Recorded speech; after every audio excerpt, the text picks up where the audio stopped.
अस्सलाम वालेकुम दोस्तों, मेरा नाम है इजहार खान। आप दे रहे हैं यूट्यूब। तो आज जो मैं आपके लिए वीडियो लेकर हूँ HVS में बहुत ही अहम है। इस वीडियो में आप देखेंगे कि हम आपको दिखाएंगे कि एक रूटरी में ऑयल को चार्ज किस तरीके से करते हैं और चेक करने का तरीकाकार आपके साथ शेयर करेंगे। तो जब भी आपने रूटरी यूज़ में इस्तेमाल करनी है या सेकंड हैंड ख़रीदी है तो आप एक दफ़ा उसको उल्टा के खाली कर लें। उसका तरीकाकार यही है कि आप उसके नीचे कोई बर्तन रख दें और 1 घंटे तक उसको उल्टा के रखें तो सारा ऑयल बाहर आ जाएगा। तो उससे आपको ऑयल की कंडीशन का पता चल जाएगा। तो उम्मीद करते हैं दोस्तों इस तरह की वीडियो आपने पहले कभी भी नहीं देखी होगी। तो इस वीडियो को लाइक भी करें, शेयर भी करें। तो इसका तरीकाकार यही है कि आपने ऑयल को ज़्यादा नहीं चार्ज करना, जितना आपको बताया गया आधा लीटर, पौना लीटर या 1 लीटर डालना है तो उसी के हिसाब से आपने चार्ज करना है। अगर आप ज़्यादा चार्ज करेंगे तो ओवर चार्जिंग होने की वजह से वो आगे फेंक देगा तो वो वेपोरेटर आपका चौक हो जाएगा। अगर कम चार्ज करेंगे तो उससे ये होगा कि रोटरी जो ना बैक मारना शुरू हो जाएगी और काम सही तरह कूलिंग पूरी नहीं कर पाएगी। तो दोस्तों ये दोनों चीज़ों का आपने ख्याल रखना है। तो इंशाल्लाह ये बाकी आप इस वीडियो में देखेंगे। तो चलते हैं दोस्तों वीडियो की तरफ। तो इसको आपने लाजमी पूरा देखें। हाँ तो दोस्तों आप देख सकते हैं ये 1 टन की रूटरी है। 410 ऑयल हमने चार्ज करना है। तो ये जो हमारे पास बोतल है वो 250 ml की है। तो 2 दफ़ा भर के हमने इसको में डालना है। तो डालने के लिए आप ये रूटरी में हमेशा डिस्चार्ज लाइन से ही ऑयल चार्ज होगा। तो सक्शन लाइन से रेसिप्रोकेटिंग मोड का ये डिस्चार्ज लाइन है और ये सक्शन लाइन है। तो सक्शन डिस्चार्ज लाइन से चार्जिंग करेंगे हम ऑयल की। तो बाद रूटरियों में जो है ना डिस्चार्ज के साथ एक चार्जिंग लाइन भी लगी होती है। तो आप वहाँ से भी ऑयल चार्ज कर सकते हैं, उसके बाद उसको डेड करना होता है। तो इसमें जो है ना सिंपल एक ही है डिस्चार्ज लाइन, उसी में से चार्ज होगा। तो रोटरी में हमेशा बंद करके ही होगा, चलते हुए तो आप कर ही नहीं सकते। रेसिप्रोकेटिंग में आप कंप्रेसर को चला के भी चार्ज कर सकते हैं और बंद हालत में कर सकते हैं।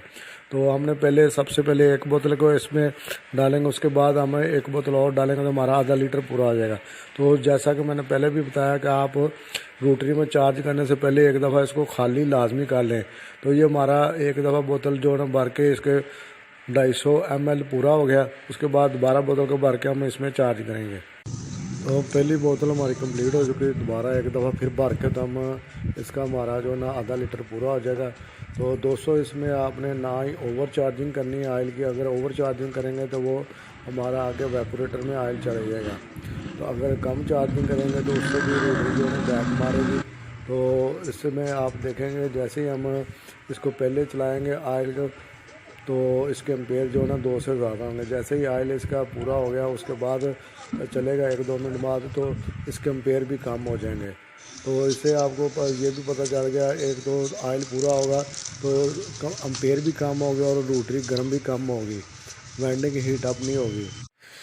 हाँ तो दोस्तों दूसरा भी कैन हमारा ख़त्म होने वाला। तो इसको आपने चार्ज करते हुए ध्यान रखना है कि ज़्यादा स्पीड से चार्ज ना करें, नहीं तो ऑयल बाहर आ जाएगा।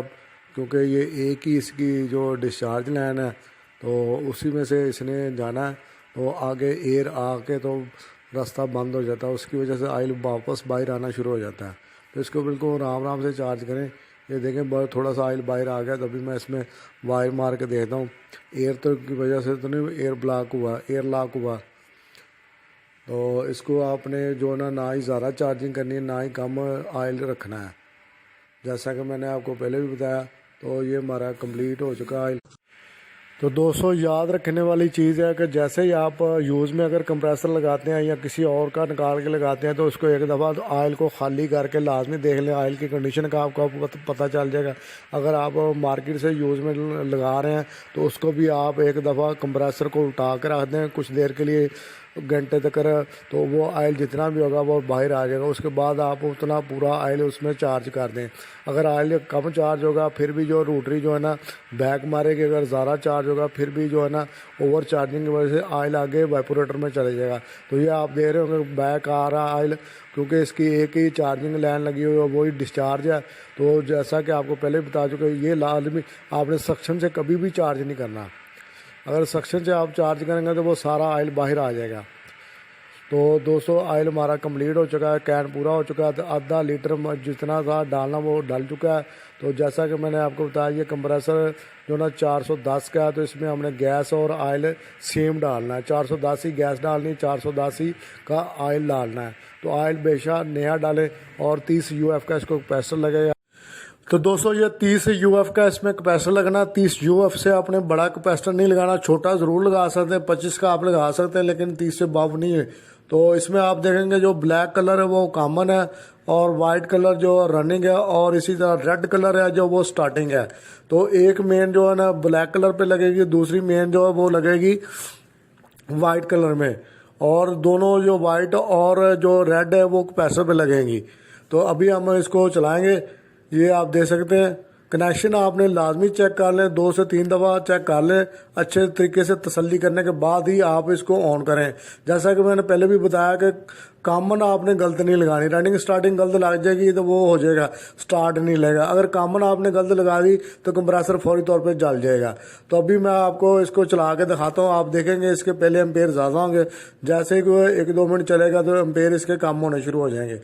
तो दोस्तों ये देख सकते हैं तकरीबन 2.25-3 के करीब इसके एम्पेयर आ रहे हैं, 2 कुछ है। तो इसके ना 1 से कम हो जाएंगे, 1 एम्पेयर के करीब जो ना डाउन आ जाएंगे। और 410 कंप्रेसर को लगाने का हमारा मकसद ही एम्पेयर बचाना, बिजली बचाना, मेन मकसद बिजली बचाना है। और इसकी कूलिंग एफिशिएंसी भी ज़्यादा है। तो इसको मैंने 1.5 टन में भी लगा के चेक किया और 1 टन में भी। अगर मैंने आपको पहले भी एक वीडियो मैंने बनाई थी, अगर आपको कंप्रेसर लगाना पड़ता है तो आप 410 का लगाएं, इसका बहुत ही अच्छा रिजल्ट आ रहा है। तो ये इसको चला के चेक कर रहे हैं, डिस्चार्ज पे रख के हाथ चेक कर लें आप। तो कुछ देर चलने दें, 1-2 मिनट। तो ये देख सकते हैं 1 एम्पेयर से भी ज़्यादा कम हो गए हैं। तो उसी तरह आप इसकी बैक भी चेक कर लेंगे, दोनों तरफ हाथ रखना पड़ेगा।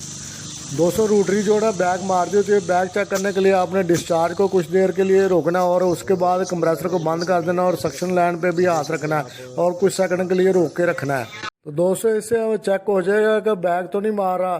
तो इस तरीके के साथ आप रोटरी को चेक कर सकते हैं। ये वीडियो आपको कैसी लगी लाइक ज़रूर करें, शेयर करें। तो मिलेंगे नेक्स्ट वीडियो में, तब तक के लिए अल्लाह हाफिज़ दोस्तों।